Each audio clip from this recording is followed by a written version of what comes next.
Hello students, this is Amit Tiwari, your English teacher. Students, today we are going to start the second chapter of Hornbill book, and the title of the chapter is We Are Not Afraid to Die If We Can All Be Together. So before giving a detailed explanation of this chapter, let us have a quick and brief introduction. We Are Not Afraid to Die If We Can All Be Together is written by Gordon Crook and Alan East. The story is about 37-year-old businessman who is the narrator of the story. His wife name is Mary and two children named Jonathan, aged 6, and Suzanne, aged 7. He and his wife has a common dream of a voyage around the world on their ship Wave Walker, which is a 23-meter long, 30-ton wooden hull just like that of famous Captain Cook. The whole family started sailing from Plymouth, which is in England, on July 1976. The initial phase of 3-year-long journey was started from Cape Town, Africa. It was pleasant while heading east along with two hired crewmen. Strange waves hit them and their survival became a question. The story tells us about how they fought each day and survived till the end. Now students, we will have a detailed explanation of this chapter line by line. In July 1976, my wife Mary, son Jonathan, 6, daughter Suzanne, 7, and I set sail from Plymouth, England to duplicate the round-the-world voyage made 200 years earlier by Captain James Cook. Here, voyage means a long journey by sea or space. तो यहाँ पे narrator बता रहे हैं कि जुलाई 1976 में वो उनकी वाइफ जिनका नाम मैरी है, उनका बेटा जोनाथन जो कि 6 साल का है, बेटी सुजैन जिसकी उम्र तकरीबन 7 साल है, वो सब इंग्लैंड के प्लाईमाउथ से एक पूरी दुनिया का चक्कर लगाने के लिए, पानी की जहाज़ से पूरी दुनिया का चक्कर लगाने के लिए निकल पड़ते हैं. अब वो ऐसा क्यों करते हैं? मैंने आपको इंट्रोडक्शन में ही बताया था कि दोनों हस्बैंड वाइफ का एक कॉमन ड्रीम है. वो कॉमन ड्रीम क्या है? पूरी दुनिया का पानी की जहाज़ से चक्कर लगाना. और 200 साल पहले कैप्टन जेम्स कुक ने जो एक रिकॉर्ड बनाया था उसको डुप्लिकेट करना, यानी उसको दोहराना. अब ये कैप्टन जेम्स कुक कौन है? कैप्टन जेम्स कुक एक बहुत ही फेमस सेलर हैं जिन्होंने डिफरेंट सी रूट्स डिस्कवर किए हैं. तो जिस रूट को जेम्स कुक ने फॉलो किया था पूरी दुनिया का चक्कर लगाने के लिए, ठीक उसी रूट को ये दोनों हस्बैंड वाइफ अपनी फैमिली के साथ डुप्लिकेट करना चाहते हैं. For the longest time, Mary and I, a 37-year-old businessman, had dreamt of sailing in the wake of the famous explorer, and for the past 16 years, we had spent all our leisure time honing our seafaring skills in British water. Our boat, Wave Walker, a 23-meter, 30-ton wooden hulled beauty, had been professionally built, and we had spent months fitting it out and testing it in the roughest weather we could find. अब यहाँ पे difficult words की meaning भी हम देख लेते हैं साथ ही साथ. यहाँ पे लेज़र का मतलब है फ्री टाइम. जब आपके पास खाली समय होता है, जब आपके पास कोई काम नहीं होता है, उस टाइम को हम लेज़र टाइम कहते हैं, फ्री टाइम कहते हैं. हॉनिंग का मतलब शार्पन या improving. Seafaring means regularly travelling by sea. Seafaring skills, यहाँ पे सीफारिंग स्किल्स की बात की गई है. यहाँ पे स्किल्स और सीफारिंग दोनों को साथ में यूज़ किया गया है. कहने का मतलब ये है कि समुद्र में या ओशन में ट्रैवल करने का स्किल डेवलप करना. honing our seafaring skills means improving the skills required to travel by sea. And wooden hold का मतलब अ water tight body of a ship, means water resistant, पानी अंदर न आए, कुछ इस तरीके का अरेंजमेंट किया गया है उस शिप में जिसका नाम वेव वॉकर है, जिससे कि पूरी दुनिया का ये चक्कर लगाने वाले हैं। तो अब नैरेटर क्या कह रहा है कि वो और उसकी पत्नी, जो नैरेटर है वो 37 ईयर ओल्ड है और वो बता रहा है कि वो एक बिजनेसमैन है और अपनी ड्रीम के बारे में बता रहा है और अपनी ड्रीम को पूरा करने के लिए वो पिछले 16 साल से तैयारी कर रहे हैं। अपने खाली समय में वो इंग्लैंड के चारों तरफ जो समुद्री क्षेत्र है, जो वाटर बॉडी है, जो सी बॉडी है, उसमें अपने स्किल्स को डेवलप करने के लिए अपने खाली समय का इस्तेमाल करते हैं और ये काम वो पिछले 16 सालों से कर रहे हैं। Our boat Wave Walker, a 23 metre 30 ton wooden hulled beauty. अब उन्होंने एक बोट भी तैयार कर रखी है जो कि 23 मीटर्स लंबी है और उसका वजन जो है तकरीबन 30 टन का है, 30 टन्स का है, लकड़ी का बना हुआ है और वाटर रेजिस्टेंट है, यानी कि उसके अंदर पानी बिल्कुल नहीं आ सकता और इसको बिल्कुल प्रोफेशनल तरीके से बनाया गया है और इसको बनाने में तकरीबन महीनों का समय लग गया। और इतना ही नहीं, इस वेव वॉकर को, इस 23 metre 30 ton wooden hulled beauty जिसको कहा जा रहा है, उसको रफेस्ट वेदर में टेस्ट किया गया है। रफेस्ट वेदर का मतलब क्या कि जो ब्रिटिश वाटर है उसमें स्ट्रॉन्गेस्ट वेव्स के बीच में भी इस पानी के जहाज़ को टेस्ट किया गया है और जो डिफरेंट पैरामीटर्स हैं उनको भी अप्लाई करते हुए इसकी डिफरेंट टेस्टिंग की गई है ताकि उस लंबे वयास को वो आसानी से पूरी सेफ्टी के साथ, पूरी सिक्योरिटी के साथ और एक फुल कॉन्फिडेंस के साथ पूरा कर सके। The first leg of our planned 3-year 1,05,000 kilometre journey passed pleasantly as we sailed down the west coast of Africa to Cape Town.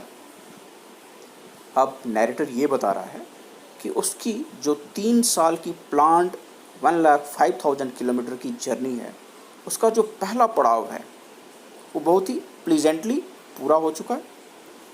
उन्होंने अपनी जर्नी को अफ्रीका के वेस्ट कोस्ट से स्टार्ट किया था और पहला पड़ाव ख़त्म करते हुए वो केप टाउन पहुंच गए हैं और इस दरमियान उनको कोई भी दिक्कत नहीं हुई है, कोई भी परेशानी का सामना नहीं करना पड़ा है। There before heading east, we took on 2 crewmen, American Larry Wiesel and Swiss Herb Sigler, to help us tackle one of the world's roughest sea, the Southern Indian Ocean. अब नैरेटर ये बता रहा है कि अब केप टाउन पहुंचने के बाद वो अपने 3 साल की प्लान जर्नी का अगला पड़ाव स्टार्ट करते हैं और केप टाउन से ही वो 2 क्रूमैन को हायर करते हैं, जिसमें कि एक अमेरिकन है जिसका नाम लैरी विजल है और दूसरा स्विट्ज़रलैंड का है जिसका नाम हर्ब सिगलर है।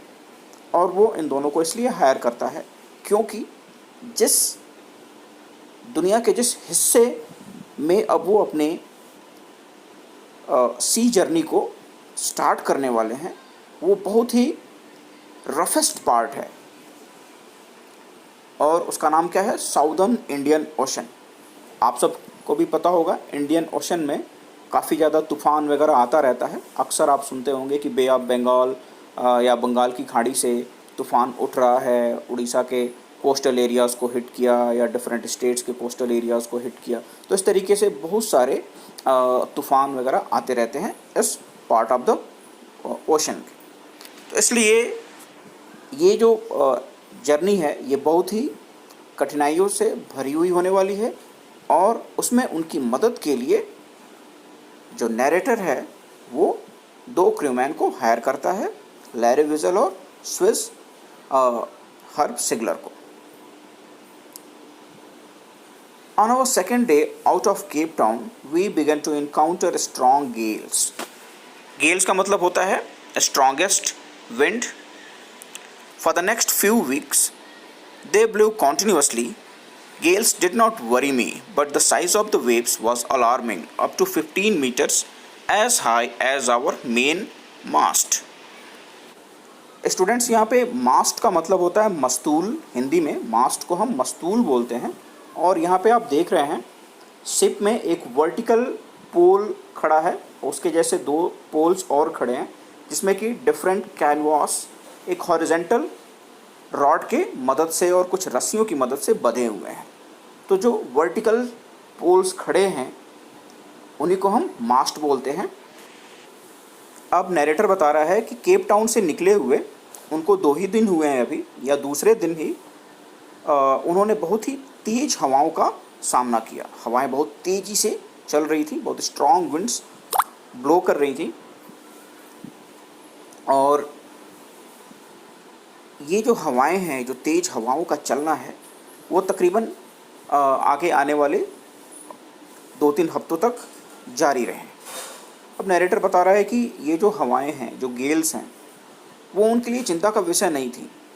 लेकिन जो ऊंची ऊंची लहरें उठ रही थी, जिनकी ऊंचाई तकरीबन 15 मीटर तक थी, और वो लहरें उस जहाज़ के उस जहाज़ का जो मास्ट था उसको टच कर रही थी. यानी कि उतनी ऊंची ऊंची लहरें जो हैं ओशन में उठ रही थी. और ये सिचुएशन बहुत ही अलार्मिंग थी. ये आगे आने वाले खतरे का संकेत दे रही थी कि हो न हो आगे की जर्नी में कहीं ना कहीं उन्हें तूफ़ान का सामना ज़रूर करना पड़ेगा.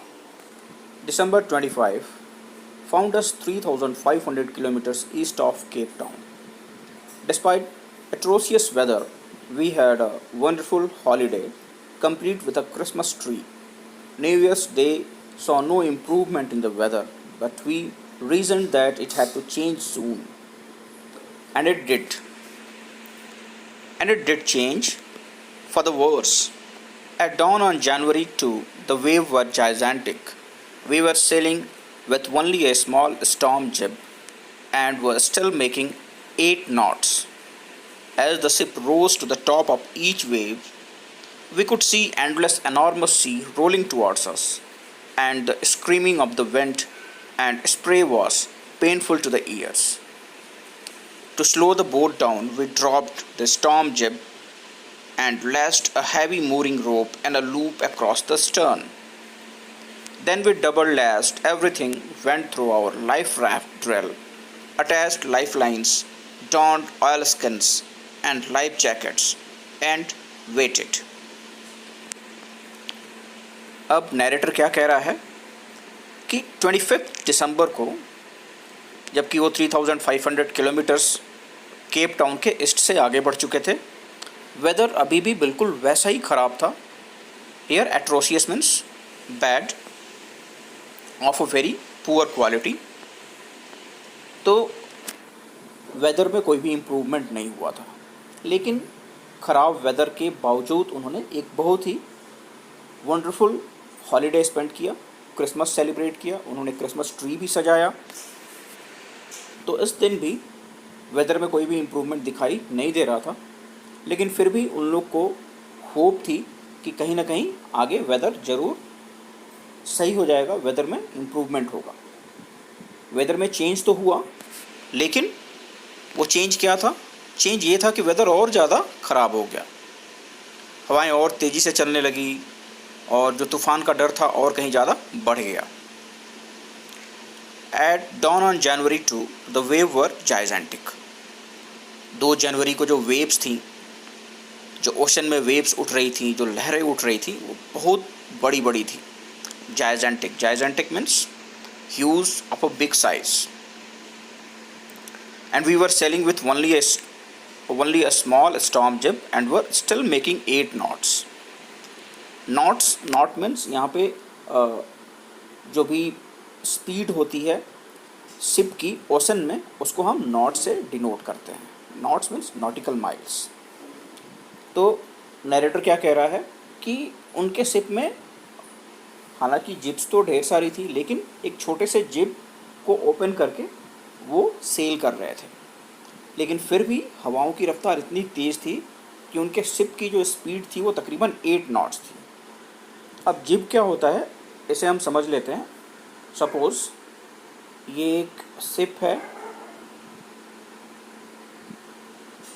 और शिप का ये मास्ट लगा हुआ है और इसी मास्ट पे रस्सियों की सहायता से एक कैनवास का पर्दे जैसा एक अरेंजमेंट लगा होता है। ये दूसरा मास्ट मैं यहाँ पे बना रहा हूँ, इस पे भी रस्सियों की मदद से पर्दे जैसा कैनवास का कुछ लगा होता है। अब इस पे हवाएं टकराती हैं और शिप को फॉरवर्ड डायरेक्शन में मूव करती हैं। इसी को हम जिब बोलते हैं।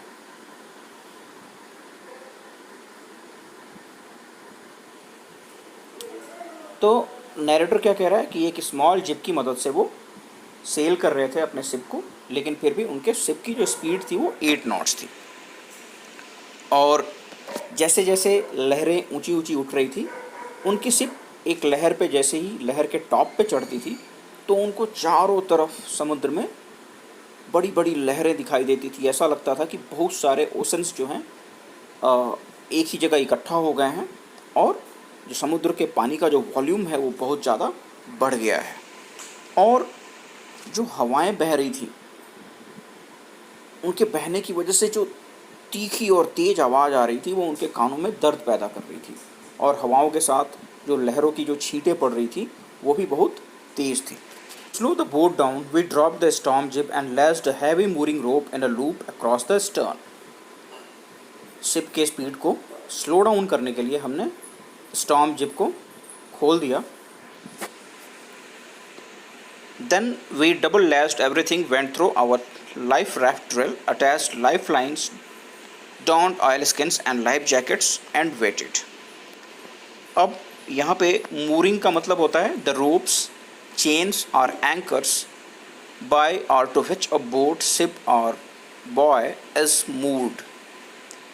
एक रोप का, एक लूप का हो सकता है कि वो आयरन का बना हो या किसी मेटल का बना हो, और जिसको कि रस्सी की सहायता से बांधते हैं, और रस्सी का जो दूसरा सिरा होता है वो शिप के टर्मिनल एंड से बांध देते हैं, और उस लूप को हम पानी में नीचे गिरा देते हैं, जिसकी मदद से शिप की स्पीड कम हो जाती है और शिप रुक जाती है। तो बेसिकली इस अरेंजमेंट को हम जहाँ पे हार्बर्स होते हैं वहाँ पे करते हैं शिप को रोकने के लिए या शिप को बांधने के लिए, लेकिन यहाँ पे भी इस अरेंजमेंट का यूज़ किया जा रहा है ताकि शिप के स्पीड को कम किया जा सके। इस डायग्राम से आपको और अधिक क्लियर होगा कि जो मूरिंग है वो कैसा दिखता है। सपोज़ ये शिप है आपकी, शिप का मास्ट है, इस पे जिब लगा हुआ है और ये शिप का टर्मिनल एंड है। यहाँ से एक स्टर्न होता है, एक अरेंजमेंट जिससे कि हम रस्सी के एक एंड को बांधते हैं, और रस्सी का जो दूसरा एंड होता है वो एक लूप से कुछ इस तरीके से जुड़ा होता है।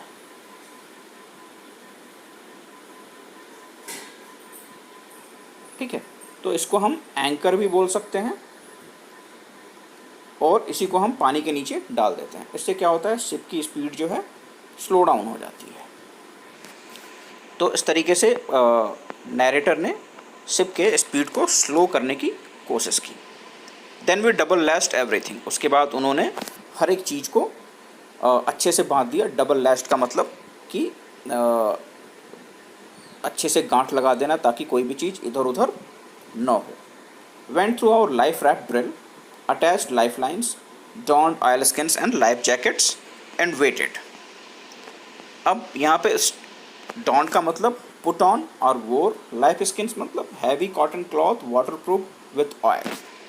तो अब चूँकि लहरें बहुत तेज़ी से ऊंची ऊंची उठ रही थी, बहुत ऊंची ऊंची लहरें उठ रही थी, और इनको डर सता रहा था कि कहीं हमारी जहाज़ टूट न जाए या डूब न जाए। इस वजह से अपनी जान बचाने के लिए हर एक अरेंजमेंट वो कर लेना चाहते थे।